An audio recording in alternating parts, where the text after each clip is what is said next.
A PEC 287, mais conhecida como Reforma da Previdência, foi apresentada pelo governo federal no fim do ano passado.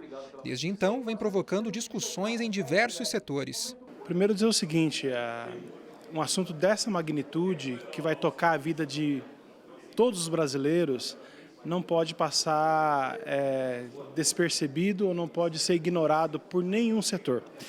Já houveram vários debates no Brasil, aqui no Paraná também houveram outras audiências públicas, mas nós achamos por bem que a gente possa marcar o terreno de maneira muito clara, acenando para os impactos, para aquilo que essa reforma da Previdência proposta pelo governo federal, aquilo que ela vai provocar na vida do cidadão. Pela proposta de emenda constitucional, a idade mínima para se aposentar será de 65 anos, tanto para homens quanto para mulheres. O tempo de contribuição à Previdência Social também deve aumentar para pelo menos 25 anos. Mas na prática, para receber 100% do valor do salário que não ultrapassa o teto da Previdência, será preciso contribuir por 49 anos, mesmo que já tenha atingido os 65 anos de idade. Isso significa que um jovem que tenha conseguido o primeiro emprego com carteira assinada aos 20 anos só conseguirá se aposentar com o valor integral aos 69 anos de idade. Isso se em nenhum momento da vida ficou desempregado ou deixou de contribuir. Caso contrário, a idade só aumenta. É uma reforma constitucional até defendida por alguns como inconstitucional, porque fere cláusulas pétreas, ela reduz proteção social, diminui o campo de acesso a benefício e restringe também benefícios mínimos. Vanessa começou a trabalhar aos 17 anos, mas está desempregada e nem faz ideia de com que idade vai conseguir se aposentar. Não tem uma previsão assim, mas eu acho que com uns 90, quem sabe. Se eu estiver viva até lá, né? Como que a pessoa vai trabalhar com 80 anos? Não tem como. A reforma da Previdência deve adiar o direito à aposentadoria para grande parte da população brasileira. Por isso é um tema tão polêmico.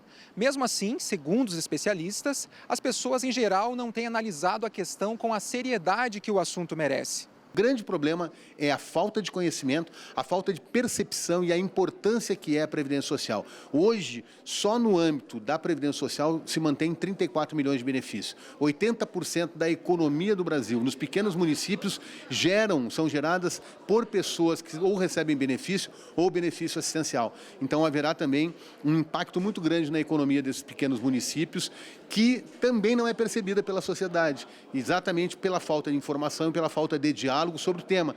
A Igreja Católica já se posicionou contra a reforma da Previdência. Em nota, a CNBB manifestou apreensão em relação à proposta apresentada pelo governo federal. A PEC 287 de 2016, que trata da reforma da Previdência, ela vai diretamente contra aos direitos sociais estabelecidos pela Constituição de 1988. O artigo 6º da Constituição Federal estabelece como direito dos cidadãos a Previdência Social, e ela atenta diretamente contra esse direito. Que é inaceitável retirar do pobre para ajustar as contas sem mexer nas categorias privilegiadas. É uma injustiça.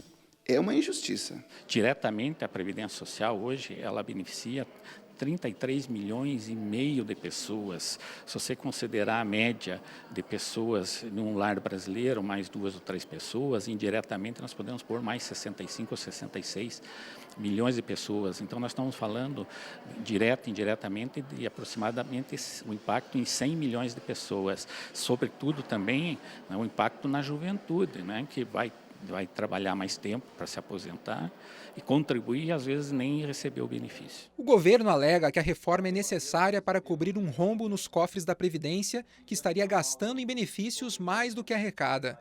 Mas estas informações têm sido contestadas, o que acaba confundindo a população. Nós temos visto que o assunto tem voltado à tona nos grandes meios de comunicação, mas o que acontece é o seguinte, que as pessoas não sabem em quem acreditar.